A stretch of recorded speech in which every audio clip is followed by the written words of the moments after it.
Hello mga kaboso! Welcome or welcome back sa Netflix, kung saan ibinabahagi ko ang aking hilig sa panonood ng pelikula at isinasalaysay ko ito sa Tagalog. Kung nais mo ng ganitong mga content, make sure to subscribe and turn on all notifications so you will get updated sa mga susunod kong videos. Ang pelikula na ating matutunghayan ngayon ay tungkol sa isang pasaway na dalaga na tinikman si Lolo at ito ay pinamagatang Sleeper's Wake na ipinalabas noong 2012. Nagsimula ang eksena sa lalaking may edad na si John na tumungo sa kanyang lumang bahay malapit sa baybayin upang aliwin ang sarili sa pagkawala ng kanyang anak at asawa.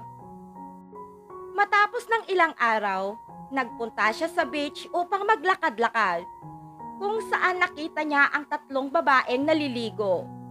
Ngunit naagaw ng kanyang pansin ng isang dalaga at tumigas ang kanyang manoy kaya tinitigan niya ito. Parang nais ni John na sisirin agad ang dalaga kaya lumubog ito agad sa tubig. Nang makauwi na ang lalaki, humahagulgol ito sa iyak dahil sa sakit na nararamdaman sa pagkawala ng asawa at anak. Kinaumagahan, nang makauwi na si John mula sa paglalakad, nakarinig ito ng babaeng umiiyak. Nang puntahan niya ito, nakita nito ang dalaga na siya ring nakita niyang naliligo sa dagat kahapon. Tinanong nito si Jackie kung ano ang nangyari. Sumagot ang dalaga na wala itong pakialam at saka nito tinakot si John na bilhan siya ng alak. At kung hindi ay sisigaw siya at sasabihing sinasaktan siya nito. Dahil sa takot, agad na bumili ito ng alak. Ngunit nang makabalik na siya, wala na doon ang dalaga. Naiwan lamang nito ang pulang cup na nakasabit sa may pintuan. Kinabukasan, nagpunta muli sa beach si John. Nakita nito si Jackie kasama ang ama at kapatid. Ipinabatid ni John na hinanap nito ang dalaga kahapon at naiwan nito ang kanyang cup. Hindi pinansin ni Jackie ang lalaki dahil naroon ang kanyang ama. Tinanong ng ama ng dalaga kung sino ang lalaking iyon na sinagot naman ni Jackie na hindi niya ito kilala. Nang gabing iyon ay may kumatok sa pintuan ni John at iyon ang ama ng dalaga. Nagpasalamat ito kay John sa paggabay nito sa kanyang anak.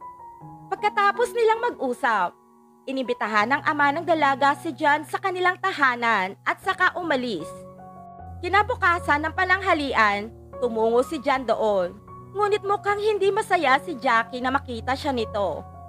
Makadiyos ang ama nito, ngunit salbahe ito sa kanyang mga anak.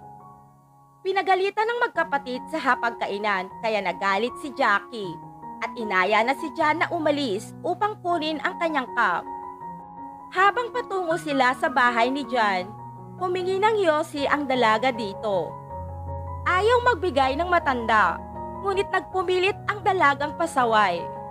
Nagtanong si John kay Jackie kung bakit ito palaging galit. Nagkwento naman ang dalaga sa nangyaring insidente. Isang araw, pinasukan sila ng magnanakaw sa kanilang bahay. Subalit nang makita siya ng lalaki ay naglaway ito sa kanya, kaya nais siya nitong pagsamantalahan. Ngunit ipinagtanggol siya ng kanyang ina, kaya napaslang ito. Sinisisi siya ng kanyang ama sa nangyari. Mula nangyari ang insidenteng iyon ay hindi na masaya ang kanilang pamilya. Nagkwento naman si John tungkol sa kanyang pamilya. Ayon sa kanya, nagbabiyahe sila, ngunit nakatulog siya kaya nahulog ang kanilang sinasakyan sa bangin, kaya namatay ang kanyang mag-ina. Matapos ng kanilang pag-uusap, tumuloy na sila sa bahay ni John. Nagtanong ang dalaga dito kung may girlfriend na ba ito, at nang malamang wala pa ay sinabi nitong maaari siyang maglagi doon anumang oras. Pinapauwi na ni John si Jackie, ngunit biglang naghubad ito sa harapan ng lalaki. Pinagsabihan din niya ito at tinapunan ng kumot. Hindi pa din natigil ang pasaway at inaakit si Tanda upang magpatuso. Subalit nagpigil si John at dinamitan ang nangangating dalaga, saka ito sa pilitang pinalabas ng kanyang bahay. Sa sumunod na araw, nagtungo muli si Jackie kasama ng kanyang katulong sa bahay ni John. Hindi masaya si Tanda nang makita ito at patuloy na binabaliwala siya.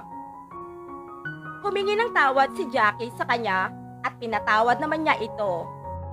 Matapos nun, naglakad ang dalawa tungo sa kakahuyan. Umakyat sila sa bundok at dahil may edad na itong si Tanda ay nahirapan itong umakyat. Nang makarating na sila sa tuktok, umupo sila doon. Nagkwento si Jackie tungkol sa pananakit ng kanilang ama sa kanilang magkapatid. Naging emosyonal ang dalaga, kaya nagsimula na naman ito sa pang-aakit kay John. Dinala siya ni Tanda sa loob ng kagubatan upang walang makaboso sa kanila at doon nagsimula ang mainit na romansahan at putukan. Maya't maya lamang ay nakita nila ang ama ng dalaga sa bangka na umiiyak dahil sa pagkamatay ng asawa nito. Nang matapos na ang tsuktsakan, nagmadali silang umuwi sa kani-kanilang bahay. Nagsisi si John dahil pinakialaman nito si Jackie at nag-empake na ng kanyang gamit upang makatakas. Ngunit bago pa man mangyari iyon, naroon na ang ama ni Jackie at iniimbitahan siya na doon na maghapunan sa kanilang tahanan. Nang makarating na siya doon, nagpaalam ito kay Jackie na paalis na siya bukas ng umaga patungo sa syudad. Ayaw ni Jackie na aalis na lamang ito agad ng ganoon na lamang at sinimula na naman niya itong landiin gamit ang kanyang paa. Kinaumagahan, nang paalis na si John, nagpaalam na siya sa dalaga. Ngunit sinundan siya nito sa kanyang bahay at dahil paalis na si Tanda, kaya humiling itong muli na tusukan siya dahil nasarapan ito. Matapos nun, pinigilan siya ng dalaga na umalis at nangako nga alagaan niya ito. Tumanggi si John dahil ayaw nitong makipagrelasyon sa babaeng parang anak na niya. Nagalit ang dalaga at nagbihis agad. Nakita sila ng katulong ni Jackie at nandiri dahil nakipagtalpakan ng kanyang alaga sa isang amoy lupa.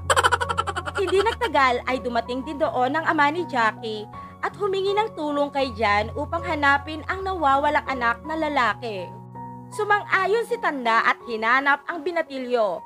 Nagpaskil naman si Jackie ng larawan ng kanyang kapatid kung saan-saan. Ang sapantahan ng iba ay maaaring namatay na ang binatilyo, kaya hinanap nila ang bangkay nito sa kakahuyan at lawa.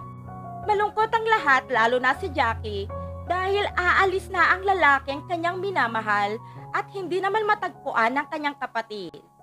Sa katunayan, mahal din ni John si Jackie, ngunit hindi maaari dahil napakabata pa nito para sa kanya. Kinaumagahan, habang naliligo sa lawa si John, nagpunta doon ng dalaga at nagtanggal ng damit. Kinukumbinsi ni Jackie si Tanda na wag na itong umalis o dili kaya isama na lamang siya sa syudad, ngunit tumanggi si John. Maya't maya lamang ay dumating ang ama ni Jackie, kaya mabilis itong umahon at umalis.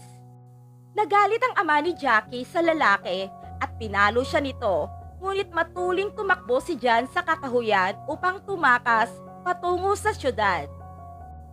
Marami pong salamat sa panonood mga kaboso. Huwag kakalimutang mag-subscribe sa aking channel. Pa-like at comment na din.